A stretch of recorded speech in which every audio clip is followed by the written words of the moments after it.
गांव के बीचों बीच एक फल वाला था, नाम मोटू फलचंद। मोटू रोज अपनी ठेले पर फल लगाकर बड़े गर्व से चिल्लाता, सेब ले लो, केला ले लो, सेहत पाओ, पैसे दे दो। लेकिन असली बात ये थी कि मोटू बहुत लालची था। वो हमेशा सोचता था, अगर मैं 1 किलो में 800 ग्राम ही दूं और बोलूं कि पूरा किलो है तो फायदा ही फायदा। गांव के लोग भोले थे, कोई तौल नहीं चेक करता था।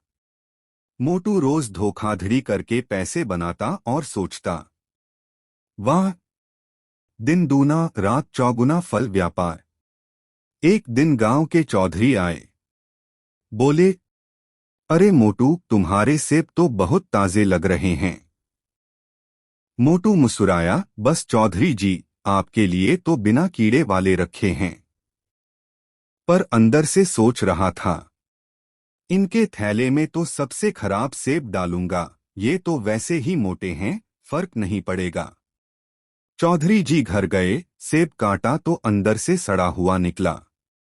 गुस्से में बोले, इस मोटू की तो मैं खबर लेता हूं। दूसरे दिन चौधरी आए तो बोले, मोटू, तेरे फल तो गंदे निकले।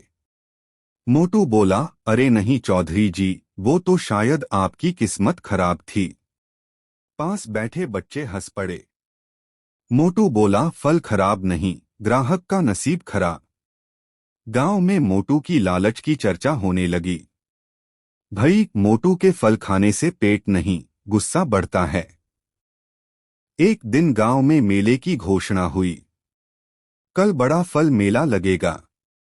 जो सबसे स्वादिष्ट फल बेच देगा, उसे मिलेगा सोने का तराजू। मोटू की आंखें चमक उठीं। सोने का तराजू, अब तो मैं राजा बन जाऊंगा। उसने तय किया कि इस बार सबसे अच्छा धोखा करेगा। उसने पुराने फल उठाए, उन पर पॉलिश लगाई और उन पर हल्की मिठास का शरबत छिड़क दिया ताकि ताजे लगें। उसने सेब पर तेल लगाया, आम पर रंग लगाया और केले के छिलके पर हल्का चमकदार वार्निश। अब हर फल ऐसा लग रहा था जैसे फ्रिज से अभी अभी निकला हो। अगले दिन मेला लगा। गांव वाले अपने अपने ठेले सजा रहे थे। कोई कहता, मेरे अंगूर विदेशी हैं। कोई कहता, मेरे आम राजा वाले हैं। मोटू सबसे आगे चिल्ला रहा था, मेरे फलों का स्वाद चखो, एक बार खाओ, फिर कभी भूल न पाओ। लोग देखने लगे। फल सच में बहुत चमकदार थे। पास ही एक गरीब फेरी वाला था, नाम भोलू। उसके पास पुराने फल थे, कुछ धूल से भरे, लेकिन उसने ईमानदारी से सब धोकर रखे थे। लोग मोटू की तरफ दौड़ रहे थे, भोलू के ठेले पर कोई नहीं। भोलू सोचता रहा, सच बोलने वाले को आज कोई नहीं पूछता। मोटू ठहाका मारकर बोला, भोलू, तेरा धंधा तो सूख गया। देखना, आज मैं सोने का तराजू लेकर घर जाऊंगा। न्यायाधीश ने सब फलों का स्वाद चखना शुरू किया। मोटू ने अपने सेब आगे बढ़ाए, सर, ये खास कश्मीर से आए हैं। जज ने काटा, पहले तो चमक देखकर खुश हुए, पर जैसे ही खाया, उह, इसका स्वाद तो अजीब है, जैसे तेल और केमिकल का मिश्रण। मोटू के माथे पर पसीना आ गया। भोलू ने अपने आम आगे रखे। जज ने एक टुकड़ा खाया और बोले, वाह, सादा, मीठा और ताजा। लोगों ने ताली बजाई। मोटू गुस्से से भुनभुनाया, ये तो धोखा है। मेरे फल तो चमकदार हैं। लेकिन जज ने साफ कहा, चमक से नहीं, स्वाद से पहचान होती है। सच्चाई ही सबसे बड़ा स्वाद है। मोटू की आंखें नीचे झुक गईं। उसका सारा मेकअप बारिश में बहने लगा और फलों का असली रूप सामने आ गया, सड़े, टेढ़े और दुर्गंधित। लोग हंसने लगे। देखो, लालची फल वाले का असली रंग निकल आया। भोलू को सोने का तराजू मिला और सम्मान भी। मोटू सोचता रह गया, अरे मैंने तो सोचा था चमक से सब जीत जाऊंगा, पर सच। मोटू उस दिन घर लौटा तो बुरी तरह उदास था। बारिश में उसके सारे चमकदार फल कीचड़ में मिल गए थे और गांव वाले उसकी हंसी उड़ा रहे थे।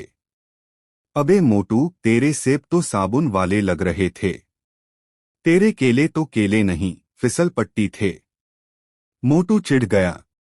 सब मेरे खिलाफ हैं। मैं तो बस थोड़ा स्मार्ट बनना चाहता था। पत्नी ने गुस्से में कहा। स्मार्ट नहीं, लालची बन गए थे। अब देखो, ईमानदार भोलू जीत गया और तुम हाथ मलते रह गए। मोटू ने तकिया मुंह पर रख लिया। सारी रात नींद नहीं आई। सुबह उठा तो सोचने लगा, अब क्या करूं? गांव वाले मेरा नाम सुनकर भी हंसते हैं। अगले दिन वो अपने ठेले के पास बैठा था। कोई ग्राहक नहीं आ रहा था। एक बुजुर्ग बाबा आए और बोले, बेटा, एक सेब दो। मोटू बोला, अरे बाबा, मेरे फल कोई नहीं खरीदता, आप क्यों खराब फल लोगे? बाबा मुस्कुराए, बेटा, मैं फल नहीं, मेहनत खरीदने आया हूं। मोटू चौंका, क्या मतलब? बाबा बोले, जो गलती मान लेता है और फिर सच्चाई से कमाता है, उसकी मेहनत का फल मीठा होता है। मोटू को समझ आया।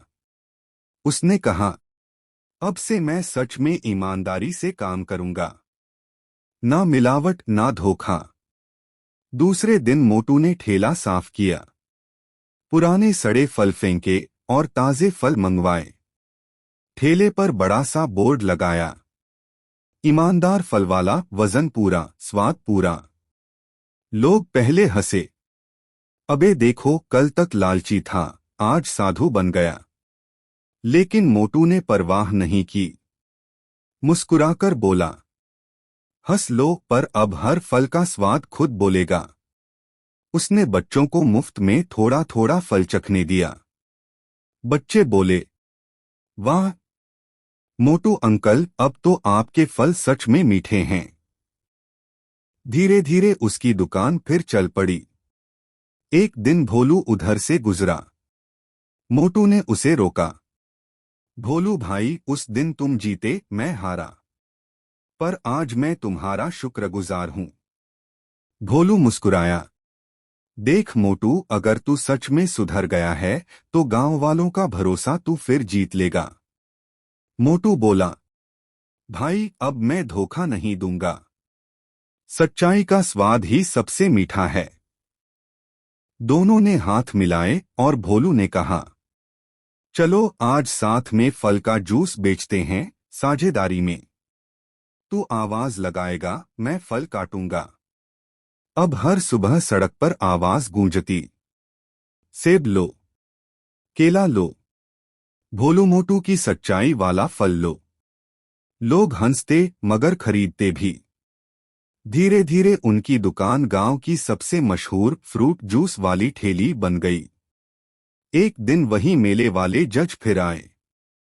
बोले, अरे वाह, अब तो तेरे ठेले पर लाइन लगी है।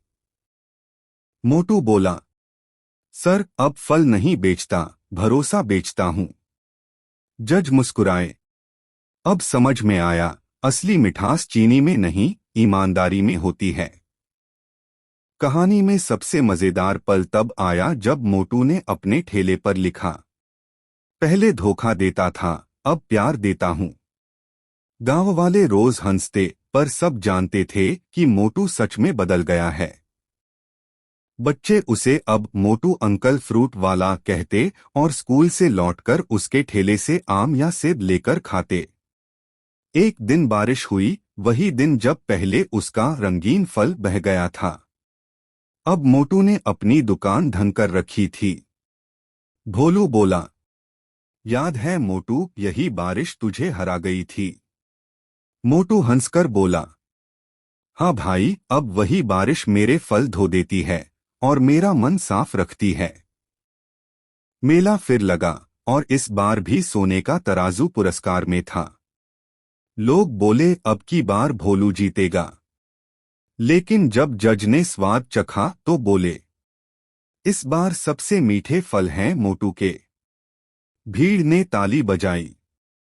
मोटू झुक